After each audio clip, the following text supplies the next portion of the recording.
안녕하십니까? 안녕하십니까. 지금 선거 기간에 굉장히 여러모로 정치적으로 상당히 많은 얘기가 오가고 이렇게 했는데, 저희 일간제주 TV에서 참 어려운 분을 모셔갖고 프로그램을 이렇게 만들게 되는데, 워낙 말씀 잘하신 거 워낙 유명 인사니까 나중에 말씀을 드리겠습니다. 장동훈이 직격 토크라고 해갖고 제주 정치와 경제, 워낙 정치도 많이 경험, 의원도 하셨고 네, 경제, 특히 관광 쪽에도 워낙 박학다식하시는 분이라고. 어렵게 우리 장동훈 뭐라고 불러야 될까요? 회장님을 불러야 될까요? 아니면 전 의원님을 불러야 될까요? 아니 칼럼니스트라 불러야 될까요? 아니 뭐 저 사회자님이 예, 뜻하시는 대로 예. 말씀하시는 게 좋죠. 전 편하게 전 의원님으로 이렇게 예. 명칭하겠습니다. 이번 프로그램 장동훈의 직격 토크 제주 정치와 경제 할 말 한다. 워낙 말씀도 주관이 워낙 뚜렷하셔갖고, 근데 정말 그 제목대로 정말 할 말만 한다는 식으로 진행하도록 하겠습니다.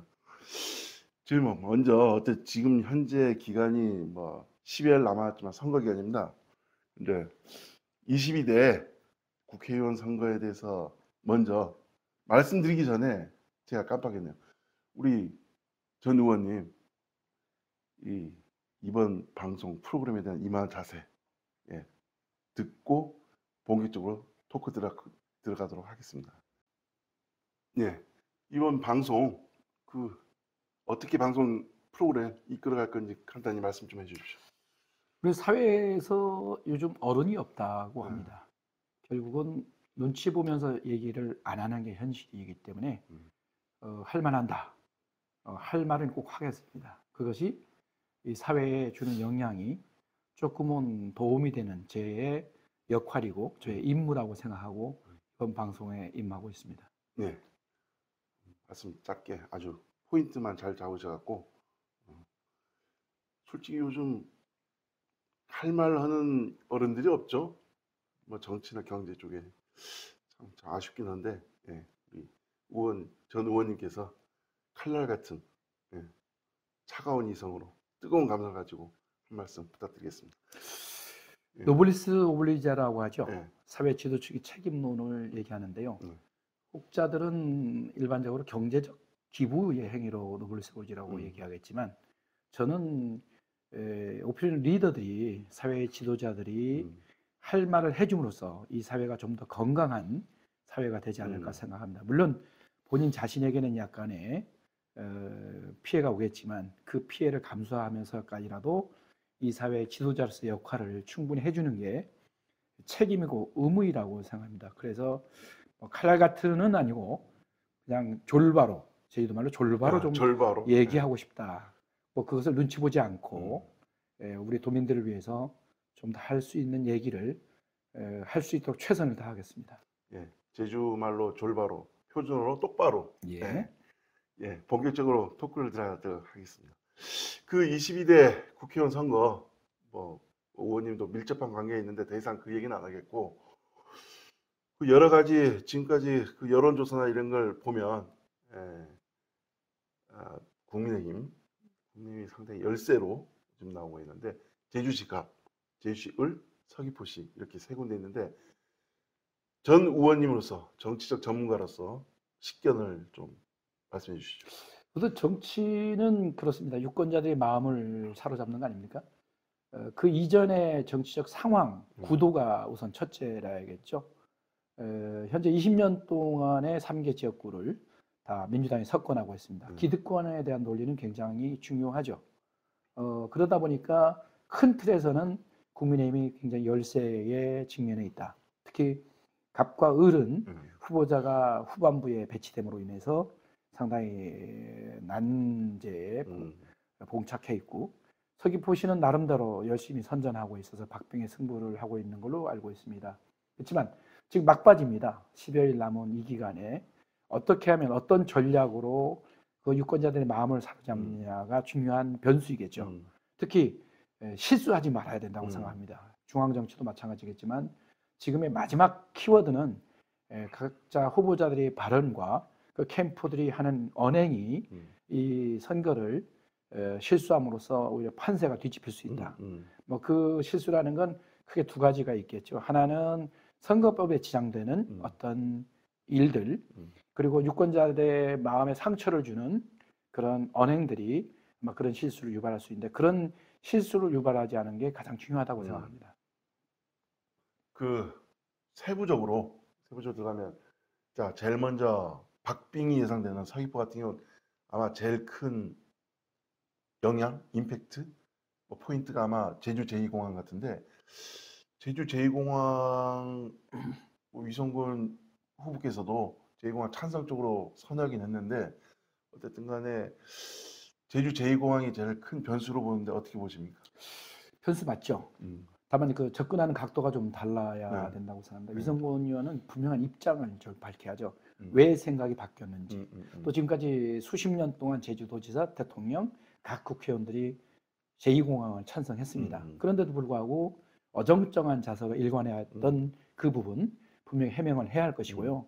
또 고 후보 같은 경우는 고기철 후보님. 고기철 후보 같은 경우는 어떤 경우에 접근했냐면, 그럼 왜 그렇게 했느냐가 아니라 내가 어떻게 하겠다는 분명한 미션을 제시해야죠. 그 비전을 제시하면서 그 공항에 성립되는 과정, 그것을 차곡차곡 계획적으로 비전을 제시하고 그 방법까지 제시한다면 유권자들의 마음에 아 그렇구나는 공감대가 형성될 때 유권자들이 그분들을 지원할 거라고 생각합니다. 그래서 그 대책으로 말씀드리면, 공항이 단순히 제2공항이다가 아니라 제2공항에 필요한 우리 도민과 우리 국민들이 제2공항 왜 필요한지, 또 제주도의 그 공항으로 해서 어떤 역할, 어떤 결과가 나오는지를 정확히 분석하고요.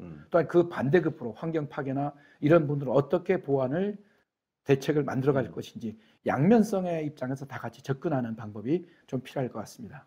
그러면 이제 이 반시계 방향으로 돌아서, 그러면 제주시 을 같은 경우는 어쨌든 구좌나 이쪽도 제2공항하고 근접하고 제2공항 영향이 있을 거라 보는데, 제일 현안이 뭐 있을까요? 그냥 그 어쨌든 뭐 많이 차이 나긴 하지만 어쨌든 뭐 국민의힘 쪽에 계시니까 김수호 후보님께서 어떤 식으로 해야 김한규 상대인 김한규 의원하고 좀 경쟁을 펼칠 수 있을까요? 자, 공항이라는 접근을 한다면 제주시나 제주시 갑이나 서귀포나 공통적인 입장에서 접근을 해야 될 것 같아요. 그 타당성, 공항이 왜 제2공항이 필요하냐? 현재 그 수요와 공급, 관광객이 공항이 부족해서 들어오지 못하는 것도 굉장한 그 시즌에 우리 도민들이 밖으로 나갈 때 굉장한 불편을 느끼는 점들, 이런 것들 정확히 데이터를 내서 그것을 합리적으로 객관적으로 지속적으로 설득을 해 나가야겠죠. 두 번째는 이 갑직의 경우에는 조금은 다른 영향일 겁니다. 갑직은 우리 공항을 찬성하면 표가 떨어지지 않을까 이런 염려를 하더라고요. 근데 저도 뭐 사전에 저희가 언론에 밝혀드린 게 있습니다만은 꼭 이것을 갑지구는 성산포구 공항에 갔을 때 이쪽 제1공항이 혹시 소외돼서 이쪽 지역 경제가 손해보지 않느냐는 그런 접근이 있을 겁니다. 전 그거를 오히려 위기를 기회로 반전하듯이 그걸 이렇게 합리적으로 만들면 좋겠습니다. 제1공항은 오히려 도심지를 더 활성화시키는 공항 복합 도시를 건설하면서 구제주권의 상권을 살리는, 그러니까 공항과 구제주권을 서울의 현대백화점이 지하철로 같이 연결된 것처럼 공항과 구제주가 지하도로 아니면 지상으로 같이 연결돼서 시너지를 이끄는 그런 복합 공항 도시로 개설한다면 더 활성화되겠죠. 그리고 제2공항은 국제공항이나 아니면 허브공항으로서 이 1공항이 포화 상태의 수요와 공급의 탄력적 운영을 통한 그런 양면성의 입장을 견지해 온다면 오히려 그 공항 찬성이 갑지구의 유권자의 마음을 더 얻을 수 있다고 생각합니다. 왜? 정부의 방침은 공항이죠. 50년 동안 우리 국회의원이나 도지사나 대통령의 공약인데 일관성 있는 신뢰를 보여주는 것으로서 국민들이 그 후보자를 믿고 표를 줄 수 있지 않을까 생각합니다. 그래서 꼭 공항이 여기 생기니까 경제가 죽는다는 단편적인 접근의 각도보다는 다양한 정책 제시를 통해서 유권자들의 마음을 오히려 반전시킬 수 있는 그런 정책 메인이 됐으면 좋겠습니다. 오늘 저희 같은 경우는 지금 프로그램상 대본이 없습니다. 그러다 보니까 제가 즉각 질문을 드리는데 즉각 답변을 오니까 그런 시스템으로 오다 보니까 제가 한번 우리 전 의원님한테 바로 제주시 을 뭐가 가장 큰 현안일까요? 제주시 을은요, 저는 1차 산업이 제일 중요하다고 1차 생각합니다. 산업. 1차 산업. 뭐 그리고 당근이나 뭐 이런. 예, 지금 제주시 을을 가만히 보십시오. 참 관광지도 많이 없습니다. 예. 갑지구만큼, 서귀포만큼. 음. 그러면 관광도 어찌 보면 불모지예요. 네. 어쨌든 불모지고 또 농산물도 토지가 척박합니다. 그렇다면 과연 제주시의 새로운 산업에 뭘로 개발해야 할 것이냐? 저는 1차 산업을 겸비한 6차 산업을 활성화시켜야 된다고 생각합니다. 1차 농산물부터 체험, 교육, 문화 프로그램까지 다 같이 합치는 그런 6차 산업. 그러니까 생산, 판매, 체험까지 이런 유통까지 총망한 6차 산업을 새로 개발해서 새로운 산업을, 새로운 부대 산업을 만들어낼 수 있는 그런 산업을 육성화시키고 농산물로 같이 연결시키는 그런 관광 산업에는 관광의 부대 산업까지도 만들어내는 6차 산업의 활성화가 의뢰 경제 활동을 좀 더 향상시킬 수 있는 계기가 될 거라고 생각합니다. 그 을 같은 경우는 지금 현재 논란이 되고 있는 제주 동부하수처리장 예. 증설 관련해 갖고는 이번 선거에 영향이 있을까요? 뭐 크게는 작용이 안 되지만 일부는 작용이 될 것 같습니다. 그 하수처리장 문제도 이런 겁니다. 국민은, 도민은 일단 직접적으로 저한테 어떤 피해가 오느냐, 저한테 어떤 도움을 주느냐가 중요한 관건이겠죠. 그럼 이거 하수처리장 일단 이게 우리한테 좀 하수다, 안 좋은 인상이잖아요. 그럼 하수처리장이 생겼을 때 어떤 우리한테 이득이 될 것인가에 대한 고민을 해야겠죠. 우리 하수처리를 유치함으로써 도의 막대한 지원과 아니면 정부의 지원을 받았고 그 하수처리장의 인근에 도시가 더 활성화될 수 있는 인프라를 구축할 수 있다면 오히려 찬성할 수 있는 그런 계기를 마련할 수 있지 않을까 생각합니다. 자, 그러면 마지막 제주시 갑. 제주시 갑은 어떤 현안이 있을까요? 제주시 갑은 그렇습니다. 공항 문제는 전자에 제가 말씀을 드렸고요. 제주시 갑은 많이 배고파 있습니다. 뭐가 배고파 있냐면 교육열이 가장 뛰어납니다. 하지만 사람들이 계속 지금 후보자들도 갑 사람이 아닌 모슬포 사람, 제주 을 사람, 그러니까 서귀포 사람, 제주 을 지역구 사람이 이번 민주당 국민의힘의 후보가 출마함으로써 이 지역 인재 등용이 되고 있지 않다. 이런 것을 상당히 많이 갈구하고 있습니다. 이것을 새로운 인재 등용, 교육을 통한 중앙과 지방이 함께. 그러니까 청년들이 조금은 여기에 전문 직업가들이 굉장히 많습니다. 엘리트층들이 많거든요.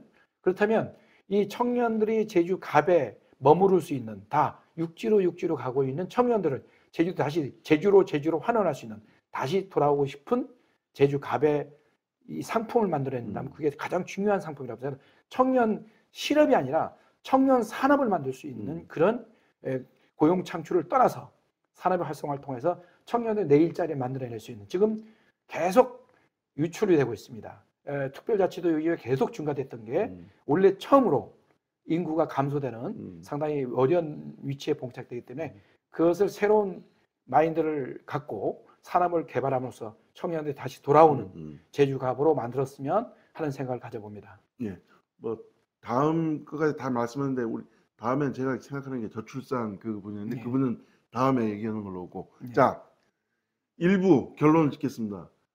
자 이번 선거 몇 대 몇? 몇 대면 지역별로 할까요? 예. 전체적으로 말씀해 주십시오 그냥. 전체적으로 말씀드리면 2.5 대 0.5다. 2.5 대 0.5. 예, 저는 약간 설명이 필요할 것 같은데. 뭐 솔직한 표현으로 약간 그런 생각이 바람은 좀 다르게 있지만 현실을 냉혹하게 봤을 때는 제주시 갑을은 조금 어려울 것이다. 민주당이 조금 지금 여론조사 유리할 내용이 것이다. 거의 비슷할 것이다. 여론조사 내용도 있지만 일단 후보자가 굉장히 나중에 왔잖아요. 한 달여를 남기고 출마한 지역도 있고 인지도 또 때문에 특히 그 지역 출신이 아닌 사람이 와 있고 또 민주당은 상대적으로 오랫동안 준비를 해온 특히 이제 그 여러 번 선거를 통한 경험이 있는 사람이 와 있고 또 을 지역인 경우에는 현직이 있고 또 민주당 대변인까지 한 이미지적 그러니까 인지도 이미지 이런 것들 많이 활성화되어 있기 때문에 쉽지 않을 것이다 이렇게 보고 있고요. 서귀포 지역은 굉장히 박빙의 지역으로 봅니다만은 저는 뭐 바람과 달리 지역 조직이 약간 민주당 쪽이 선거를 조금 할 줄 알아요. 국민의힘 쪽이 선거에서는 조금 너무 순진한 선거를 좀 순진한. 하시는 것 같다. 좀 경험 있는 선거 전문가들이 음. 같이 손도움을 하고 음. 같이 적극성을 취했으면 좋겠는데 전체적인 평으로 보면 음. 민주당은 선거를 굉장히 적극적으로 합니다. 음. 굉장히 시스템적이다. 시스템적이고 추진력이 강하죠. 음. 국민의힘은 굉장히 온순하고 소위 말하면 즉흥적이다. 즉흥적이까지는 아니고요. 네. 소위 말해서 계획적이지가 못한 아, 부분들이 아. 있다. 그래서 현재 유권자들의 실제 있는 유권자들이 원하는 것들을 정확히 파악하는 것이 중요한데 그것에 맞는 처방전이 좀 약하지 않을까. 뭐 그래서 저는 서귀포의 지역구에 좀 기대를 좀 해보는데 사실상은 그 부분도 그렇게 녹록하지는 않다. 이렇게 보고 있습니다. 결국에는 모든 선거에 이 세 개의 선거구에서 국민의힘이 녹록지 않다. 예. 뭐 두 군데는 근데 뭔가 반전이 일어나지 않을까요? 정치는 모르는 생물 아닙니까? 반전이 있죠. 반전이 있는데 반전 그 혹시 요인이 있을까요? 있죠. 요인은 뭐 언제든지 정치는 음. 생물입니다. 음. 정치는 생물이기 때문에 언제 어느 때 선거 전날까지도 그러니까요. 일어나. 뭐 과거에 국회의원 그런 경우도 없지 않아 있지 않습니까? 한참 후보가 다다르고 있는데 자그만 그 금전적인 문제 때문에 후보 사퇴하는 그런 예도 있었고요.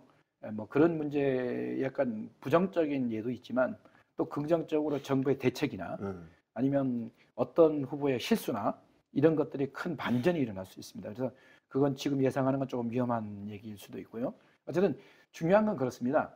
첫째가 유권자의 마음이거든요. 유권자의 마음을 누가 잘 알까? 그것에 대한 어떤 처방전을 내릴까? 그럼 유권자의 마음을 알면 진단을 정확히 해야 됩니다. 그 진단은 스스로 진단할 게 아니라 유권자들을 직접 대면하면서 그 파악을 하고 또 처방전 낼 때는 많은 의사들이 함께 의논하는 그런 처방전이 있었으면 좋겠다는 그런 생각합니다. 제가 반전 얘기한 거는 뭐냐면 이번 4.3 때 예. 윤석열 대통령이 왔으면 좀 반전이 일어나지 않았을까. 그렇죠. 뭐 윤석열 대통령이 4.3에 와준다면 반전이 있겠죠. 근데 혁혁한 반전은 아닐 겁니다. 또 두 번째는 서귀포에는 영향이 있겠죠. 예, 있죠. 그리고 또 이제 한동훈 위원장이나 한동훈 위원장 오면 어떻습니까? 상당히 반향이 있습니다. 제가 그래요? 지역을 돌아다 보면 한동훈 위원장 언제 오세요라는 질문을 많이 받습니다. 그 한동훈 위원장이 한 번으로 안 되고요. 이런 박빙의 지역은 두세 번 정도 좀 지원 유세를 함으로써 여기에 관심을 두고 있다는 거, 또 4.3에 관심을 두고 있다는 거, 대통령이 옴으로써 대통령도 그냥 오지 마시고 잠깐 와서 행사에 참여하는 게 아니라 제주도에 어떤 4.3에 대한 대책을 준비를 하고 와야죠. 그러면 아마 반향이 좀 더 클 겁니다. 그냥 잠깐 왔다는 건 어느 정도의 반응이 있겠지만 최소한 그런 비전과 어떤 4.3에 대한 대책을 갖고 온다면 꽤 큰 반전이 있을 수 있다고 생각합니다. 처음에도 불구하고 제가 즉각 질문에 답변을 너무 잘하셔갖고 하여튼 시간이 그냥 눈 깜짝할 사이에 지나갔습니다. 그래서 먼저 1부를 마치고 2부에서 뵙도록 하겠습니다.